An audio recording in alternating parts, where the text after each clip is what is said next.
On October 9th, 2 days after Hamas's attack on Israel that included the reactionary targeting of civilians by Hamas, Israel's defense minister, Yoav Gallant, declared, "I have ordered a complete siege on the Gaza Strip. There will be no electricity, no food, no fuel. Everything is closed." Unless anyone missed the genocidal intent, he went on to speak of Palestinians in the same dehumanizing language that the Nazis used to describe the Jews they carried out a genocide against during the Holocaust of the 1940s. Gallant said, quote, "We are fighting human animals, and we are acting accordingly." As we film, nearly 9,000 Palestinians have been killed in the Gaza Strip. 3,648 of these deaths are children. The Israeli military has launched more than 7,000 airstrikes and massive artillery bombardments on this tiny strip that is one of the most densely populated areas on planet Earth. Over 50 people were killed on Tuesday when Israel bombed the Jabalia refugee camp. The United Nations has reported that basic services across Gaza are crumbling. Medicine is running out. Food and water are running out. The streets of Gaza have started overflowing with sewage. Gaza is on the brink of a massive health hazard, and the risk of diseases are looming. This massive crime against humanity must be stopped. So we here at the RNL, the Revolution Nothing Less show, salute those around the world who have been speaking and acting against this, often at great personal cost. And in particular, we want to lift up the Jewish voices who have declared, "Not in our names." Last weekend, members of the Jewish community overwhelmed Grand Central Station in New York City. They climbed up on its fixtures. 400 of them got arrested. Here are some of their voices as captured in interviews done by Amy Goodman on Democracy Now! My name is Rosalind Pacheski. I'm here with maybe 1,000 others, a lot of us Jews, but we are here to protest the genocide that is happening in our name. It has to stop. We are crying every minute. I have a dear friend, Mohammed, with his little family in Gaza. He almost got blown up today. We can't let this go on. We believe in justice and the right to live for everyone. But Palestinians have been the victims of oppression for 75 years, and it has to stop. Never again for anyone! Never again for anyone! Never again is now! Never again is now! I'm here to support the people of Gaza, the people who are currently experiencing a genocide. It's disgusting that our government has enabled this. Arrest me because I have a cane.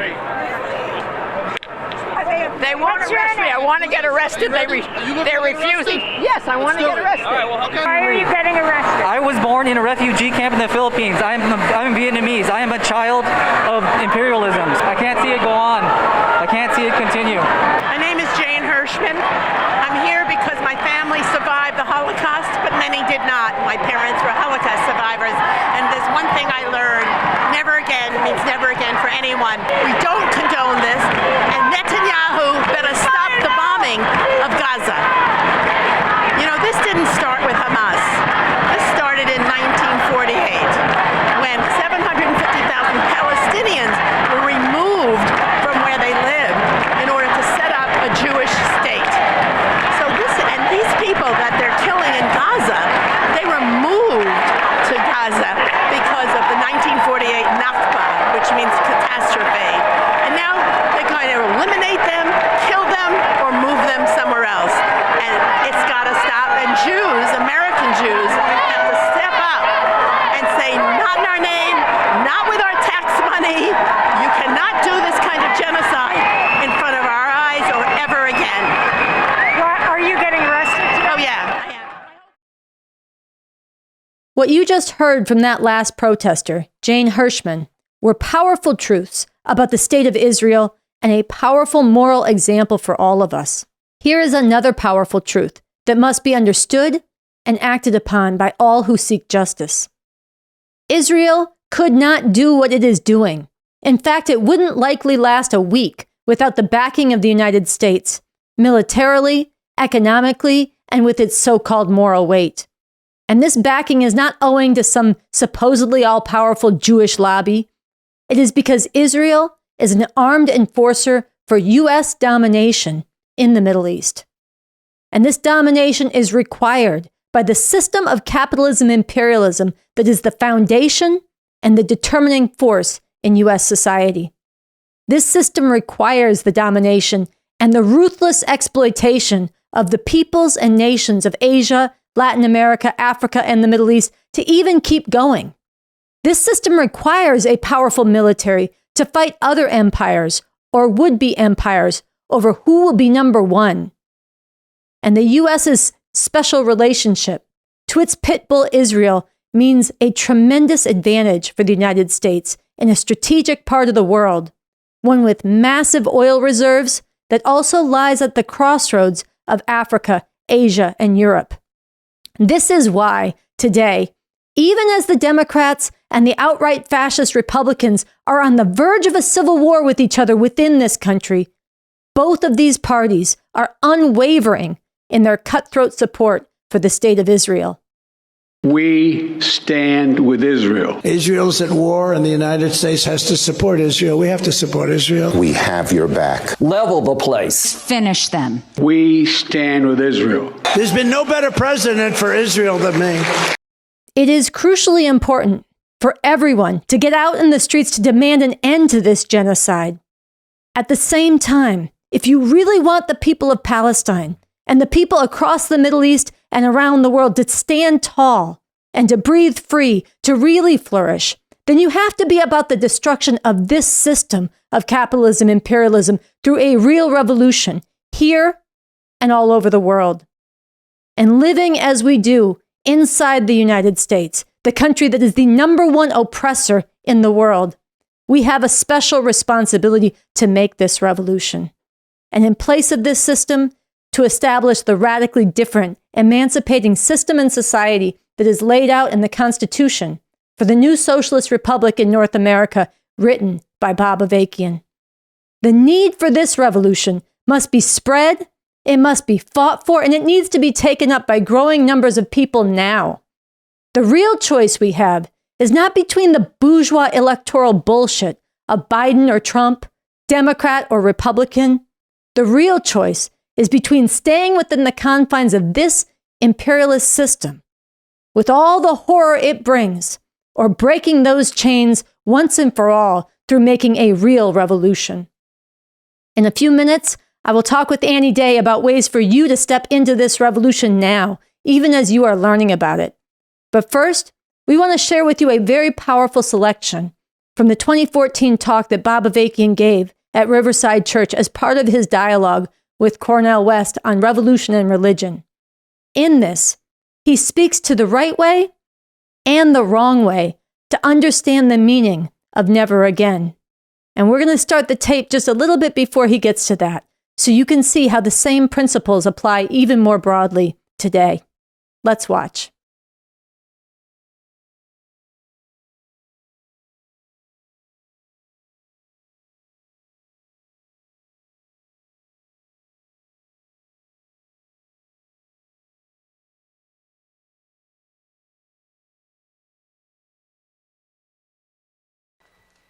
Now, many people, I've had many conversations with people where they say, I need religion just to keep from going off. And I was thinking of a discussion that was held recently with a black youth in Chicago that our party is working closely with.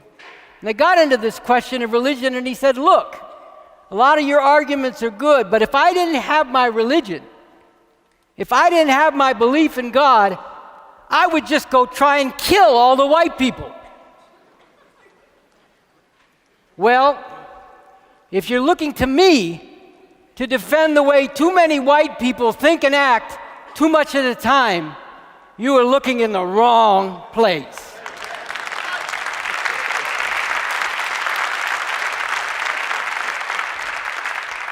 But there are problems with the idea of just taking revenge on those who've had a more privileged position.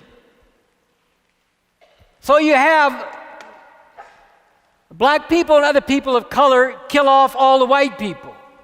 Then I guess all the women kill off all the men. Then all the gay people kill off all the straight people. And we keep going till I don't know who's left.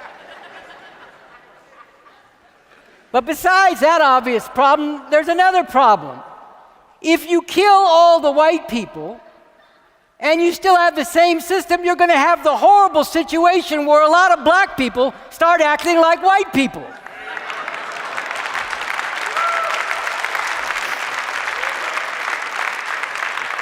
Why? Because you're dealing with a system, and the system shapes things in a certain way. It has certain rules to how it operates, certain dynamics, you could say.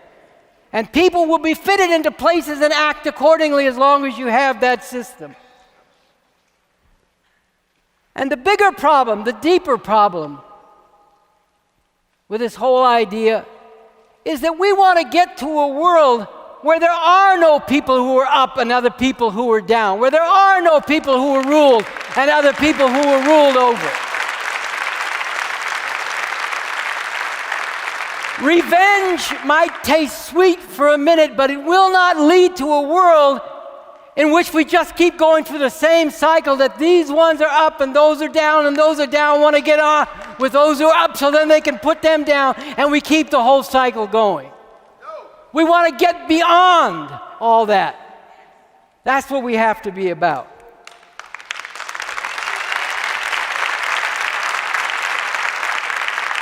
And there's a very important example, negatively, that we should all learn from in the state of Israel.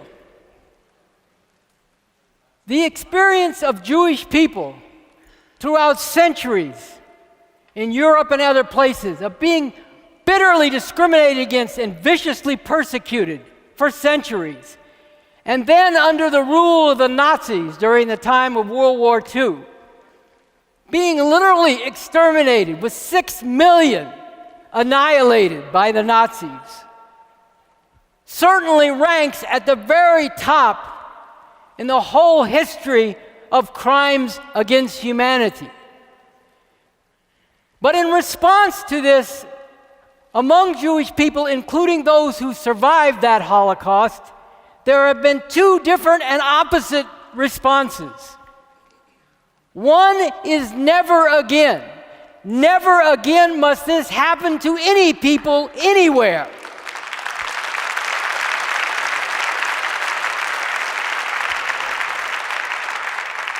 But the other is because of what has been done to our people, anything we do from now on is justified. And so you find them founding the state of Israel on the basis of bloodthirsty ethnic cleansing of the Palestinian people who live there, which is now reaching